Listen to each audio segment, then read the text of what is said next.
Hi hello welcome back to our channel. நம்ம சேனலுக்கு இப்போ தான் முத வரீங்க அப்படின்னா மறக்காமல் சப்ஸ்கிரைப் பண்ணி வச்சுக்கோங்க. அப்போ தான் நாங்கள் போடுற வீடியோ ஒன்றுக்கொன்னே உங்களுக்கு நோட்டிஃபிகேஷனாக வரும். இன்றைக்கி நம்ம பார்க்க போகிறது 6ஆம் வகுப்பு 2ஆம் பருவத்தில் இயல் 1 தான் பார்க்க போகிறோம். வாங்க வீடியோக்குள்ளே போகலாம். கற்றோருக்கு சென்ற இடமெல்லாம் சிறப்பு என்ற அடி இடம்பெற்ற நூல் எது? மூதுரை. கற்றோருக்கு சென்ற இடமெல்லாம் சிறப்பு என்று பாடியவர் யார்? ஔவையார். தேசம் என்பதன் பொருள் என்ன? நாடு. மூத்தோர் கூறும் அறிவுரை எனப்படுவது? மூதுரை. மூதுரையில் உள்ள பாடல்களின் எண்ணிக்கை எவ்வளவு? 31.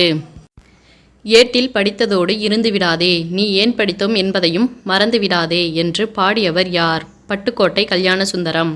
பெற்ற தாயின் புகழும் நீ பிறந்த மண்ணின் புகழும் வற்றாமல் உன்னோடு வாழ்ந்திட வேண்டும் என்று பாடியவர் யார்? பட்டுக்கோட்டை கல்யாணசுந்தரம். நெறி என்பதன் பொருள் என்ன? வழி. மக்கள் கவிஞர் என்று அழைக்கப்படுபவர் யார்? பட்டுக்கோட்டை கல்யாணசுந்தரம். பாரதிதாசன் யாரை எனது வலது கை என்று புகழ்ந்தார்? பட்டுக்கோட்டை கல்யாணசுந்தரம். காமராசரை கல்விக்கண் திறந்தவர் என்று பாராட்டியவர் யார்? பெரியார். கருப்பு காந்தி என்று போற்றப்படுபவர் யார்? காமராசர். மதிய உணவு திட்டத்தை கொண்டு வந்தவர் யார்? காமராசர். எங்கு அமைந்துள்ள பல்கலைக்கழகத்திற்கு காமராசர் பெயர் சூட்டப்பட்டது? மதுரை.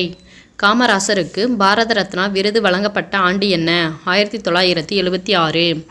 காமராசருக்கு மணிமண்டபம் அமைக்கப்பட்டுள்ள இடம் எது? கன்னியாகுமரி. காமராசர் மணிமண்டபம் அமைக்கப்பட்ட ஆண்டு 2000. ஆசிய கண்டத்திலேயே மிகப்பெரிய நூலகம் உள்ள நாடு எது? சீனா. சென்னை அண்ணா நூற்றாண்டு நூலகத்தின் 2ஆம் தளத்தில் உள்ள நூல்கள் எவை? தமிழ் நூல்கள். சென்னை அண்ணா நூற்றாண்டு நூலகம் ஆசிய கண்டத்திலேயே டேஸாவது பெரிய நூலகம்? 2வது பெரிய நூலகம். இந்திய நூலக அறிவியலின் தந்தை என்று அழைக்கப்படுபவர் யார்? ரா. அரங்கநாதன்.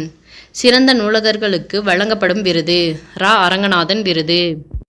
ஒலிக்கும் முயற்சி, பிறக்கும் இடம் ஆகியவற்றில் ஒற்றுமை உள்ள எழுத்துக்கள் டேஸ் எனப்படும்? இன எழுத்துக்கள். தமிழ் எழுத்துக்களில் டேஸுக்கு மட்டும் இன எழுத்துக்கள் இல்லை. ஆய்த எழுத்து. ஆற்றவும் கற்றார் அறிவுடையார் அஃதுடையார் நாற்றிசையும் செல்லாத நாடு இல்லை என்ற அடிகள் இடம்பெற்ற நூல் எது? பழமொழி 400. ஆற்றுணா வேண்டுவது இல் என்ற அடிகள் இடம்பெற்ற நூல் எது? பழமொழி 400. இதோட இந்த டாபிக் முடிஞ்சது. அடுத்த டாபிக் நெக்ஸ்ட் வீடியோவில் பார்க்கலாம். தேங்க்யூ.